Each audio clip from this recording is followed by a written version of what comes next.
Yesaya pasal yang ke-60 pernah mencatat tentang sebuah keadaan yang akan meliputi semua bangsa-bangsa.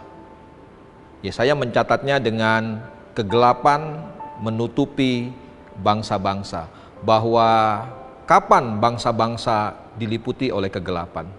Saya pikir hari-hari inilah semua bangsa sedang ditutupi, sedang ditudungi, sedang dipayungi oleh kegelapan.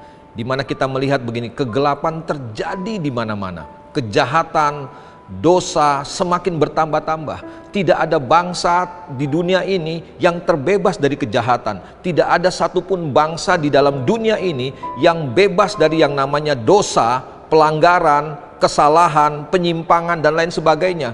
Itu yang membuat dunia ini semakin hari semakin gelap. Walaupun realitanya yang kita lihat oleh mata kita, dunia di mana kita hidup hari ini semakin gemerlap, semakin terang, semakin bercahaya. Justru di dalam gemerlapnya dunia ini, sebenarnya tanpa manusia sadar, manusia sedang berjalan di dalam kegelapan. Manusia-manusia yang hidup di dalam dunia ini sedang berjalan dalam kegelapan.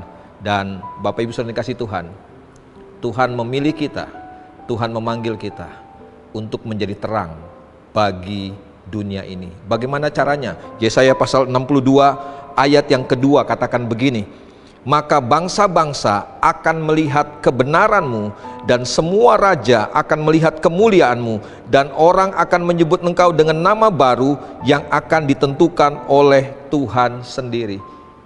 Perhatikan baik-baik, Yesaya mencatat begini, bahwa bangsa-bangsa akan melihat kebenaranmu. Bagaimana caranya kita bisa menjadi terang buat bangsa-bangsa? Bagaimana kita bisa menjadi terang buat bangsa ini yang sedang berjalan dalam kegelapan? Firman Tuhan katakan, hiduplah dalam kebenaran.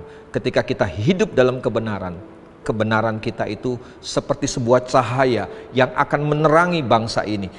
Kebenaran yang kita lakukan, yang kita hidupi dalam kehidupan kita akan menjadi sesuatu yang menarik buat orang-orang yang sedang berjalan dalam kegelapan. Akhirnya Bapak Ibu Saudara yang dikasihi Tuhan, dengar baik-baik bahwa bangsa kita membutuhkan terang. Bangsa kita membutuhkan tuntunan, bangsa kita membutuhkan teladan. Siapa yang dipanggil Tuhan untuk menyatakan kebenaran, untuk menyatakan teladan, untuk menyatakan terang buat bangsa ini? Saudara dan saya, kita yang sudah menerima kebenaran, kita yang sudah dibenarkan, kita harus hidup dalam kebenaran. Tunjukkan kebenaran kita lewat perbuatan, lewat kehidupan kita, lewat sikap kita, lewat perilaku kita. Dan itulah yang akan menuntun bangsa ini sampai kepada keselamatannya. Bangsa ini sedang berjalan dalam kegelapan. Bangsa ini butuh terang. Bangsa ini butuh teladan. Kebenaran kita yang kita tunjukkan lewat sikap perilaku kita akan menuntun bangsa ini kepada keselamatan. Satu saat saya percaya bahwa bangsa ini akan diselamatkan. Bagaimana caranya? Saudara dan saya, kita yang dipilih Tuhan, hiduplah dalam kebenaran. Jadilah saksi, jadilah terang lewat kebenaran kita. Tuhan memberkati.